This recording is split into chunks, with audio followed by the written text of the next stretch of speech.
श्री शिवाय नमस्तुभ्यम हर हर महादेव। देखिए दोस्तों, गुप्त नवरात्रि की सबसे विशेष तिथि आ चुकी है जिसे हम लोग महाअष्टमी और महानवमी के नाम से जानते हैं।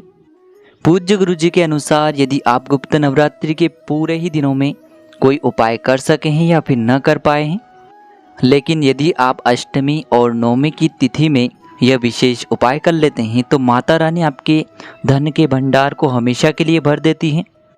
अष्टलक्ष्मी की प्राप्ति आपको अपने जीवन में होती है। एक ऐसी लक्ष्मी की प्राप्ति होती है जो किसी भी गलत कार्य में खर्च नहीं होती हैं, जो सिर्फ और सिर्फ आपके अच्छे कार्य में ही खर्च होती हैं।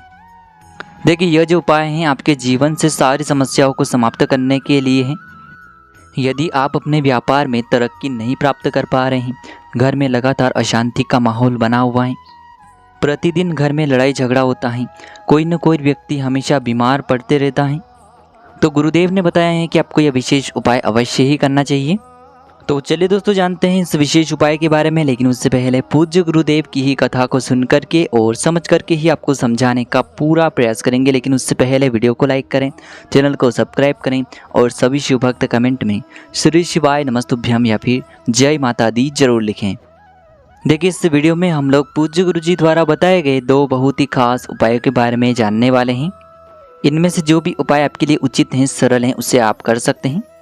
यह उपाय आपकी मनोकामना को परिपूर्ण करने के लिए हैं, रोग मुक्ति के लिए हैं, घर में सुख शांति लाने के लिए हैं, धन धान्य में वृद्धि करने के लिए हैं, व्यापार को अच्छे से चलाने के लिए हैं, आपके समस्त कार्यों को सिद्ध करने के लिए हैं।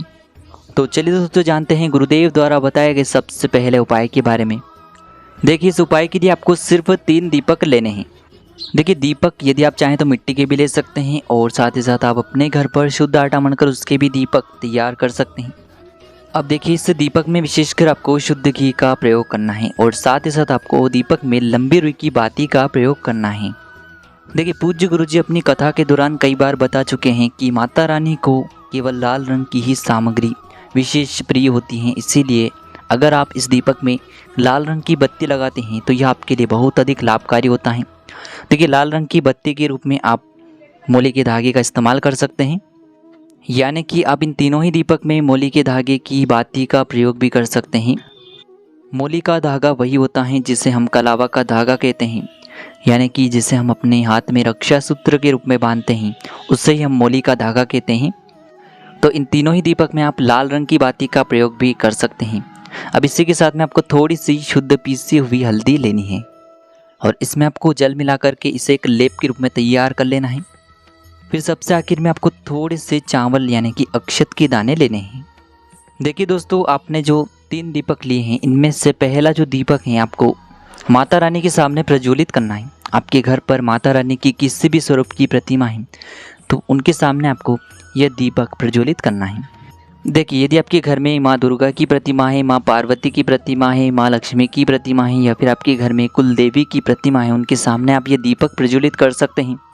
देखिए, आपको ये दीपक प्रज्वलित इस प्रकार से करना है कि जो माता रानी की प्रतिमा है, सबसे पहले तो उनके सामने आपको थोड़े से चावल रख देने हैं। चावल के ऊपर आपको ये दीपक रखना है। फिर इसके बाद आपको इस दीपक को प्रज्वलित करना है और दीपक को प्रज्वलित करते समय आपको ओम ऐं ह्रीं क्लीं चामुंडाय विच्चे इस मंत्र का जाप करते रहना है। इसके बाद आपको घर के मंदिर में जहां आपने दीपक को प्रज्वलित किया है वहीं पर आपको एक स्वास्तिक का निर्माण भी कर देना है। देखिए, आपने जो हल्दी ली थी उससे से आपको अपने घर के मंदिर में हल्दी का एक स्वास्तिक बना देना है।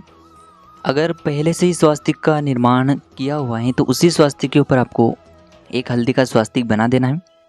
अब देखिए, इसके बाद दूसरा जो दीपक है इसे आपको अपने मुख्य द्वार पर प्रज्वलित करना है। देखिए, आप जब यह उपाय करेंगे तो अपने घर का जो मेन गेट होता है, मेन दरवाज़ा होता है, उसे आपको खोल कर रखना है। यानी कि जब भी आप ये तीनों ही दीपक प्रज्वलित करेंगे तो आपका जो मुख्य दरवाज़ा है वह खुला होना चाहिए।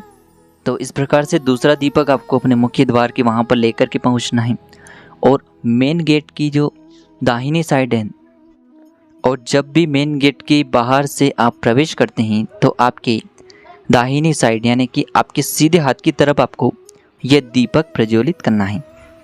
देखिए, आपको ये दीपक प्रज्वलित करने से पहले अपना जो मुख्य द्वार है वहाँ पर थोड़ा सा जल छिड़क देना है। फिर इसके बाद आपको इसके ऊपर थोड़े से चावल रखने हैं और उसके बाद आपको इन चावल के ऊपर ही इस दीपक को रख कर के प्रज्वलित करना है।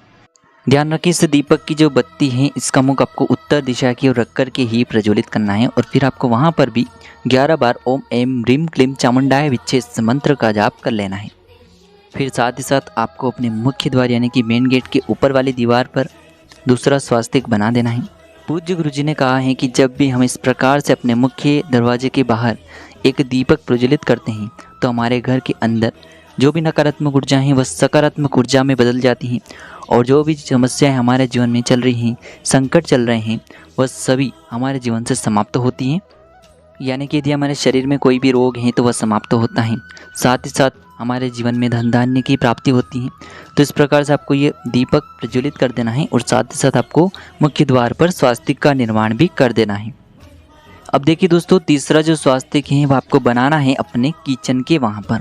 आपके किचन में जो मटका रखा रहता है यानी कि या फिर आपके किचन में जहाँ भी चूल्हा रखा हुआ होता है वहाँ पर आपको यह तीसरा दीपक प्रज्वलित करना है।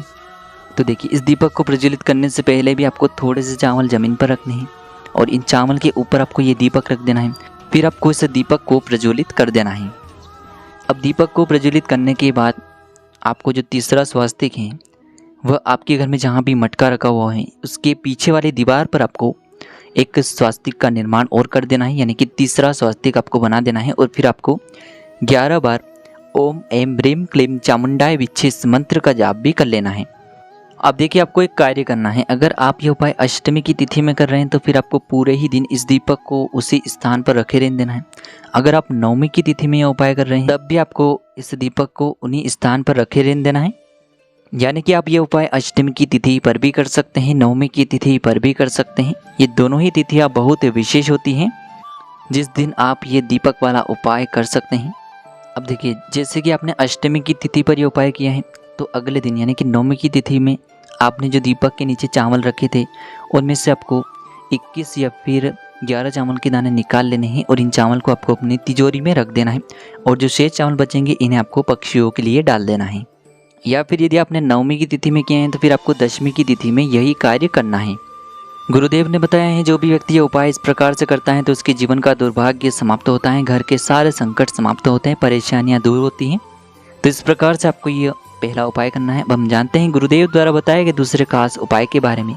इस उपाय को करने के लिए सबसे पहले आपको थोड़ा सा शहद लेना है। शहद आपको आधा चम्मच या फिर उससे भी कम लेना है। इसी के साथ में आपको 1 लोटा शुद्ध जल लेना है तांबे के पात्र के अंदर अपने ही घर से। फिर इसी के साथ में आपको 3 बेलपत्रियाँ लेनी है। यदि आपको बेलपत्र प्राप्त नहीं हो पाती हैं तो आप शिवलिंग पर चढ़ी हुई बेलपत्र को पुनः शुद्ध जल से धो करके उनका उपयोग कर सकते हैं, लेकिन आपको ध्यान रखना है कि बेलपत्र कहीं से भी टूटे हुए खंडित नहीं होने चाहिए। अब दोस्तों ये जो सारी सामग्रियाँ इन्हें लेकर के आपको पहुँचना है भगवान शिव के मंदिर में। देखिए पूज्य गुरुदेव ने बताया है कि यह उपाय आप सुबह से लेकर के शाम तक किसी भी समय में कर सकते हैं। देखिए अभी जो पहला उपाय बताया गया है वह रात्रि में आप ये जो उपाय हैं 8 बजे, 9 बजे, 10 बजे, 11 बजे या फिर 12 बजे से पहले कर सकते हैं। तो इस प्रकार से आप पहला उपाय रात्रि में ही करेंगे, दूसरा उपाय आप सुबह से लेकर के शाम तक किसी भी समय कर सकते हैं। देखिए शिव मंदिर पहुंचने के बाद सबसे पहले तो आपके पास जो 3 बेलपत्रियाँ थी उनमें से आपको 2 बेलपत्रियाँ लेनी है और बेलपत्र की जो बीच वाली डंडी होती हैं जहाँ पर तीनों पत्तियाँ जुड़ी हुई होती हैं सामने आपको गोल घेरे के रूप में समझाने का प्रयास किया जा रहा है। जिस स्थान पर माता पार्वती के 64 स्वरूप योगिनी का निवास होता है उस बीच वाली डंडी पर आपको शहद लगा देना है। शहद आपको अपने दाहिने हाथ यानी कि राइट हैंड की अनामिका उंगली से ही लगाना है और दोनों ही बेलपत्रियों की बीच वाली डंडी पर आपको ये शहद लगाना है। अब देखिए दोस्तों शहद लगी जो है 2 बेलपत्रियाँ हैं, इनमें से आपको पहली बेलपत्री माता अशोक सुंदरी वाले स्थान पर समर्पित करनी है। बेलपत्री की चिकनी साइड माता अशोक सुंदरी से स्पर्श रहेगी, डंडी वाला भाग जलाधारी की ओर रहेगा। इस प्रकार से आपको पहली बेलपत्री अर्पित करनी है। दूसरी जो बेलपत्री है इससे आपको माता पार्वती का जो हस्तकमल होता है कट्टी वाला भाग होता है वहाँ पर आपको दूसरी बेलपत्री अर्पित कर देनी है। यह बेलपत्री भी आपको इस प्रकार से अर्पित करनी है कि जो इसकी चिकनी साइड है शिवलिंग से स्पर्श रहेगी, डंडी वाला भाग जलाधारी की ओर रहेगा। अब देखिए दोस्तों तीसरी जो बेलपत्री हैं इस पर आपको जो बड़ी वाली पत्ती होती है उस पर शहद से ओम का निर्माण करना है और जो नीचे की 2 पत्तियाँ हैं इन पर आपको एक एक बिंदी लगा देनी है, यानी कि ऊपर वाली पत्ती पर आपको ओम का निर्माण करना है। लेकिन आपको ये जो बेलपत्री की चिकनी साइड है उसी साइड पर ओम का निर्माण करना है, एक एक बिंदी लगानी है। अब यह जो बेलपत्र है इससे आपको श्री शिवाय नमस्तुभ्यम इस मंत्र का जाप करते हुए भगवान शिव की शिवलिंग पर ही अर्पित कर देनी है। बेलपत्र की चिकनी साइड शिवलिंग से स्पर्श रहेगी, डंडी वाला भाग जलाधारी की ओर रहेगा। अब देखिए आपके पास जो 1 लोटा जल था, इसमें से थोड़ा सा जल सबसे पहले आपको माता अशोक सुंदरी वाले स्थान पर समर्पित करना है। फिर आपको थोड़ा सा जल माता पार्वती की हस्तकमल यानी कि कटी वाले भाग पर अर्पित करना है और शेष जो जल है इसे पूरा आपको भगवान शिव की शिवलिंग पर अर्पित करना है। श्री शिवाय नमस्तुभ्यम इस मंत्र का लगातार जाप करते हुए गुरुदेव ने बताया है जो भी व्यक्ति इस प्रकार से उपाय करता है तो चाहे आपकी किसी भी प्रकार की मनोकामना हो, व्यापार से जुड़ी मनोकामना हो, चाहे नौकरी से संबंधित मनोकामना हो, धन प्राप्ति को लेकर मनोकामना हो, विवाह से संबंधित आपकी कोई मनोकामना हो, तो उससे महादेव से परिपूर्ण करने की आपको प्रार्थना कर लेनी है। फिर आपको अपने घर आ जाना है। तो इस प्रकार से आप ये उपाय अष्टमी की तिथि या फिर नवमी की तिथि में कर सकते हैं। श्री शिवाय नमस्तुभ्यम। हर हर महादेव।